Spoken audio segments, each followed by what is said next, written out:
تو وہیں پہ میری ملاقات ہوئی ان سے اور ایک مختصر سی بات چیت ہوئی اس انتخابی مہم کے حوالے سے۔ بسم اللہ الرحمن الرحیم، السلام علیکم۔ اپنے نئے ولاگ میں آپ کو خوش آمدید کہتا ہوں۔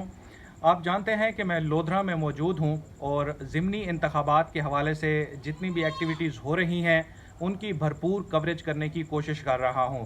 مختلف کینڈیڈیٹس کے انٹرویوز کیے ہیں اور گراؤنڈ پہ جا کے سچویشن معلوم کرنے کی کوشش کی ہے کہ کس جماعت کا پلڑا بھاری ہے اور کس کو مزید محنت کرنی چاہیے۔ تو آج یہاں پر لودھرا میں تحریک لبیک کی جانب سے ایک عوامی اجتماع کا انعقاد کیا گیا، جس میں امیر تحریک لبیک حافظ سعد حسین رضوی نے خطاب کیا۔ اس کے علاوہ جو ساؤتھ پنجاب کی قیادت ہے اور جو مرکز کے کچھ سینئر رہنما ہیں، شورا کے ممبران ہیں، وہ بھی حافظ سعد حسین رضوی کے ساتھ یہاں پر موجود تھے۔ اس گیدرنگ سے خطاب کرنے سے پہلے حافظ سعد حسین رضوی مہر آباد شریف گئے، جہاں سے ان کے کینڈیڈیٹ جو PP 228 کے ہیں، پیر ارشد علی شاہ بخاری، ان کا تعلق اس علاقے سے ہیں۔ ان کے والد سرکردہ سیاسی ایک شخصیت تھے، کچھ عرصہ پہلے ان کا انتقال ہوا تھا، MP بھی رہ چکے ہیں پیپلز پارٹی کے ٹکٹ سے، پیر اکبر علی شاہ، تو ایک بڑا نام تھا۔ اور اب ارشد علی شاہ جو ہے وہ تحریک لبیک سے پہلی دفعہ انہوں نے الیکشن لڑا ہے اور پہلی دفعہ ہی وہ تحریک لبیک کے ٹکٹ سے الیکشن لڑ رہے ہیں۔ تو ان کی دعوت پر سعد حسین رضوی مہر آباد شریف پہنچے تھے۔ مغرب کی نماز انہوں نے وہاں پر جو مہر آباد شریف کی مرکزی مسجد ہے جو کہ درگاہ شریف سے متصل ہے، وہاں پر انہوں نے مغرب کی نماز ادا کی، بلکہ انہوں نے خود ہی وہاں پر امامت کرائی اور باقی جتنے بھی TLP کے رہنما تھے اور وہاں پر موجود لوگوں نے ان کی امامت میں نماز ادا کی۔ خود جو ارشد علی شاہ بخاری ہیں وہ بھی وہاں پر موجود تھے، انہوں نے بھی ان کی امامت میں نماز ادا کی۔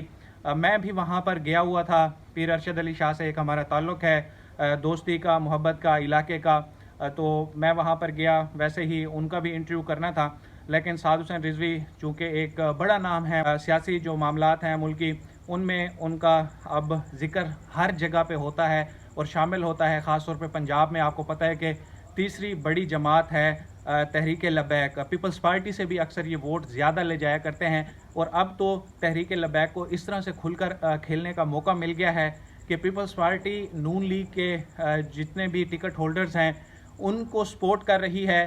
تو پہلے اگر تیسرے نمبر پر کسی حلقے میں پیپلز پارٹی نے آنا ہوتا تھا، اب وہ وہاں پر جو ہے پیپلز پارٹی کی بجائے جو ہے TLP کو یہ موقع ملا ہے کہ TLP ہی تیسرے نمبر پر آئے گی۔ کہیں پہ اگر زیادہ ووٹ لے لیتے ہیں تو وہاں پر TLP دوسرے نمبر پر بھی پہنچتی ہے۔ تو وہیں پر جو ہے دربار شریف پر جب انہوں نے سعد حسین رضوی نے حاضری دی تو وہاں پر انہوں نے صلاۃ و سلام بھی پڑھا، اور پھر وہاں پر جو درگاہ شریف میں پیروں کی وہاں پر مزارات ہیں ان کے لیے وہاں پر فاتحہ خوانی بھی کرائی۔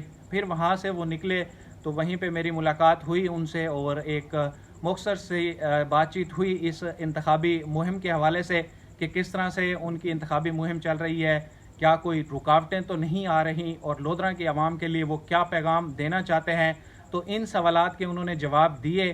بہت مختصر ٹائم تھا کیونکہ ان کے ساتھ کافی لوگ تھے، اور پھر انہوں نے جلسہ گاہ بھی جانا تھا۔ اس کے بعد جو ہے وہ وہاں پر انہوں نے کھانا بھی کھایا، جو پیر اکبر علی شاہ صاحب کا ڈیرا ہے وہاں پر بیٹھے، وہ کچھ دیر وہاں پر کھانا کھایا اور پھر وہ وہاں سے لودھرا چلے گئے۔ تو انہوں نے ان سوالات کے کیا جواب دیے وہ میں ویڈیو اٹیچ کر رہا ہوں، وہ آپ دیکھیں، اور اس کے بعد میں آپ کو جو لودھرا میں ان کے جلسہ تھا اس کی کچھ تفصیلات دیتا ہوں۔ یہاں پر میں پہلے ہی ایڈوانس آپ کو معذرت کر دوں کہ میرے پاس وہاں پر ایٹ دا اسپاٹ کوئی اچھا کیمرہ مین ارینج نہیں ہو سکا۔ میرے ایک دوست ہیں وہ وہیں پہ مجھے مل گئے، تو میں نے انہیں موبائل پکڑا دیا کہ میں انٹرویو میں نے کرنا ہے، تو آپ جو ہے یہ تھوڑی دیر کے لیے میرے کیمرہ پرسن کی خدمات جو ہیں وہ مجھے دے دیں۔ بہرحال انہوں نے ایک جرگی سی فوٹیج بنائی ہے، تو وہ میں اٹیچ کر رہا ہوں، وہ آپ دیکھیں، تو پھر اس کے بعد فردر جلسے کے حوالے سے گفتگو کرتے ہیں۔ تھینک یو سو مچ حافظ صاحب، ایک بڑی آپ کو فالوئنگ مل رہی ہے پورے پنجاب میں، لوگ آپ کا والہانہ استقبال کر رہے ہیں، آپ کی کیا توقعات ہیں اس پنجاب کے ضمنی الیکشن سے؟ بسم اللہ الرحمن الرحیم، بہت شکریہ آپ کا۔ ضمنی الیکشن کے حوالے سے ہو یا جنرل الیکشن کے حوالے سے ہو، تحریک لبیک پاکستان انشاءاللہ بھرپور میدان عمل میں ہے، اور آپ دیکھ رہے ہیں کہ لوگوں کا جذبہ اور جوش و خروش ہمارے کینڈیڈیٹ اور جو رسپانس مل رہا ہے، محبت مل رہی ہے، قوم کی نظریں ہم پر جمی ہوئی ہیں. قوم اصل میں ان سب سے بہت مایوس ہے اور وہ ایک چمک کی نظر سے دیکھ رہی ہے، تو وہ تحریک لبیک پاکستان اور اس کے امیدواران کو دیکھ رہی ہے. انشاءاللہ قوم نے توقعات سے زیادہ محبتیں دی ہیں. اگر دھند نہ پڑی اور RTS نہ بیٹھا تو انشاءاللہ تحریک لبیک توقعات سے باہر رزلٹ دے گی. پنجاب میں باقی پارٹیاں کچھ گلہ کر رہی ہیں کہ ان کو کچھ مشکلات بھی سامنے پیش آ ہو رہی ہیں، آپ کو کوئی اس طرح دیکھیں وہ ساری مشکلات ہیں، لیکن ہم میدان سے نہ آگے ہیں نہ پیچھے ہیں. مشکلات کے ساتھ ہی سروائیو کرنا یہی اصل کام ہے. لودھرا کی عوام کے لیے کوئی پیغام دینا چاہیں؟ لودھرا کی عوام کے لیے یہی پیغام ہے کہ آپ نے 70 سال سے ان سب کو دیکھا ہے اور ان کے ساتھ چلے ہیں. اب ان سب سے دامن چھڑا کے حضور کے دامن سے وابستہ ہو جائیں اور ان لوگوں کے ساتھ وابستہ ہو جائیں جن کا ماضی بھی پاک ہے اور انشاءاللہ مستقبل اور حال بھی پاک ہے. آپ نے سنا کہ سعد حسین رضوی کہہ رہے تھے کہ اگر دھند نہ پڑی اور RTS نہ بیٹھا تو انہیں اچھی توقعات ہیں. باقی لودھرا کے عوام کے لیے انہوں نے کہا کہ باقی لوگوں کو آپ آزما چکے ہیں، اس دفعہ جو TLP کے کینڈیڈیٹ ہیں ان کو موقع دیں. لیٹس سی کہ اب نتائج کیا آتے ہیں. باقی بھی جتنے امیدوار ہیں ان کی جو مہم ہے وہ بڑی تگڑی ہے، لیکن گزشتہ روز جیسے ہم نے وہاں پر اڈا پرمٹ پہ جو TLP نے جلسہ گاہ کے لیے جگہ مختص کی تھی، وہاں پر جا کر جو ہم نے ولاگ کیا تھا وہاں پر ہم نے آپ کو یہ بتایا تھا کہ تحریک لبیک کے لیے ہر صورت میں ون ون پوزیشن ہے کہ اگر ان کا کوئی کینڈیڈیٹ کسی حلقے میں پہلے 5000 ووٹ لے رہا تھا، اب وہاں سے وہ 7000 یا 8000 لیتا ہے تو ان کا ووٹ بینک زیادہ ہو رہا ہے. انہیں اس چیز سے ابھی مطلب بھی نہیں ہے کہ وہ الیکشن جیتتے ہیں یا نہیں جیتتے. انہیں صرف یہ ہے کہ ہم اپنے ایک حلقوں میں اسٹرانگ کینڈیڈیٹس ڈھونڈ لیں اور وہاں پر ہمارا جو ووٹ بینک ہے وہ اگر بتدریج انکریز ہو رہا ہے تو ان کے لیے یہ بھی جیت ہے. کیونکہ پاکستان میں باقی بھی بڑی سیاسی جماعتیں رہی ہیں، مذہبی خاص طور پر جیسے جماعت اسلامی ہے یا جمعیت علماء اسلام فضل الرحمان کی جماعت ہے، تو ان سب کا پنجاب میں اب اتنا ہولڈ رہا نہیں ہے. اب صرف تحریک لبیک ہی پنجاب میں وہ جماعت ہے. ویسے تو پورے پاکستان میں ان کا ووٹ ہے، لیکن پنجاب میں خاص طور پر ان کا جتنا بھی ووٹ بینک ہے وہ ہر حلقے میں ہے. آپ پنجاب کے کسی بھی حلقے سے جو ہے وہ امیدوار ان کا کھڑا کر دیں، وہاں پر آپ کو یہ 5-7 ہزار کم از کم ووٹ ان کا امیدوار نکال کر دے گا ہی. تو یہ پنجاب میں اب ایک مذہبی سیاسی جماعت کے طور پر انہوں نے ایک اپنا اچھا تشخص بنا لیا ہے. یہاں پر جلسے کے حوالے سے اگر میں بات کروں تو جو میری اکثر یہاں پر ڈسکشن بھی ہوئی مختلف تقریب میں صحافی دوستوں سے، اور ویسے بھی ہماری ایک آبزرویشن ہے سیاسی جلسوں کے حوالے سے، تو جو سیاسی جلسے باقی پولیٹیکل پارٹیز کے ہوتے ہیں ان میں اور تحریک لبیک کے جلسوں میں ایک مین فرق ہوتا ہے. جو سیاسی جماعت کے جلسے ہوتے ہیں باقی چیزوں کو چھوڑ دیں، موسیقی اور یہاں پر جو ہے وہ درود و اسلام کے ترانے چلائے جاتے ہیں، درود و اسلام پڑھا جاتا ہے، پارٹی کے ترانے ان کے بھی ہیں ان کے بھی ہیں. یہ ان چیزوں کو ہٹ کے جو مینجمنٹ ہوتی ہے کہ کس طرح سے سٹیج کو آن گو کرنا ہے، اس میں دیکھیں کہ باقی سیاسی جماعتوں کے جو جلسے ہوتے ہیں اس میں جو سپیکر ہوتے ہیں ان کی تعداد منیمم رکھی جاتی ہے اور جو لیڈر ہوتا ہے اس کو میکسیمم ٹائم دیا جاتا ہے. مطلب آپ مریم نواز کو دیکھ لیں تو وہ گھنٹہ سوا گھنٹہ کی سپیچ کرتے ہیں. باقی جو ان کے قائدین ہوتے ہیں کوئی 1 منٹ بولے گا، کوئی 1.5 منٹ بولے گا، کوئی 1.25 منٹ بولے گا، یا کوئی آ کے صرف سلام کر کے ہی فوری چلا جائے گا. اور جتنے بھی سپیکر ہوتے ہیں ان کی تعداد بھی بڑی شارٹ سی ہوتی ہے. لیکن یہاں پر تحریک لبیک کے جلسے میں ہمیں یہ چیز دیکھنے کو ملتی ہے کہ یہاں پر سپیکرز کی لسٹ ایک لمبی لسٹ ہوتی ہے.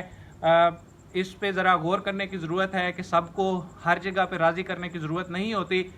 اس لسٹ کو اگر شارٹ کیا جائے تو یہ کچھ بہتر ہو سکتا ہے، مطلب ان فیوچر کے لیے. اور دوسرا جتنے بھی جو ہے وہ مقررین ہوتے ہیں موسٹلی ان کی سپیچز بھی ان کی ٹائم ڈیوریشن زیادہ ہوتی ہے کمپیریٹیولی جو باقی سیاسی جماعتوں کے جلسے ہوتے ہیں اس میں اور اس میں بڑا فرق ہوتا ہے. تو اس سے جو سامعین بیٹھے ہوتے ہیں مطلب میں ایک اوپن کامنٹ کر رہا ہوں، ہو سکتا ہے کہ تحریک لبیک کے کارکنان کو جو ہے وہ تنگی نہ ہوتی ہو یا بوریت محسوس نہ ہوتی ہو، باقی مقررین کو بھی وہ اتنی ہی دلچسپی سے سنتے ہوں جتنی کہ وہ سعد حسین رضوی کو سنتے ہیں.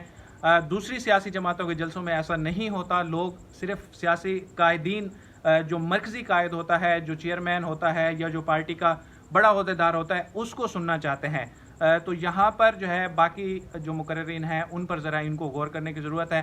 باقی جو سعد حسین رضوی نے یہاں پر تقریر کی ہے وہ آپ لوگوں کو پتہ ہے کہ وہ موسٹلی جتنی بھی تقریریں چاہے کسی بھی سیاسی جماعت کا لیڈر ہو وہ ایک پیٹ تقریر ہوتی ہے جو وہ ہر جلسے میں کرتے ہیں. ظالمانہ نظام کے خلاف عوام کو حقوق دلائیں گے, ان لوگوں کو آپ پہلے جو ہے وہ موقع دے چکے ہیں, اب ہمیں آزمائیں. اسی طرح سے پی ٹی آئی نے اپنی کمپین شروع کی تھی, اب وہ جو ہے وہ وزارت عظمیٰ تک بھی گئی. اب تحریک لبیک اپنی جڑیں جو ہے وہ مزید مضبوط کرنے کی کوشش کر رہی ہے پنجاب میں خاص طور پر اور باقی پورے ملک میں. تو انشاءاللہ یہاں پر پی پی 228 اور پی پی 224 کا جو بھی رزلٹ آتا ہے وہ بھی آپ کو شیئر کریں گے. 17 جولائی کو فیصلہ تو عوام نے کرنا ہے کہ وہ کس امیدوار کو چننا چاہتے ہیں. باقی بھی سیاسی جماعتیں جو ہے وہ اپنی بھرپور کمپین کر رہی ہیں اور اس سب سے ہم نے آپ کو اپڈیٹ رکھا ہوا ہے. اب تک کے لیے اتنا ہی, مجھے دیجیے اجازت. اللہ حافظ.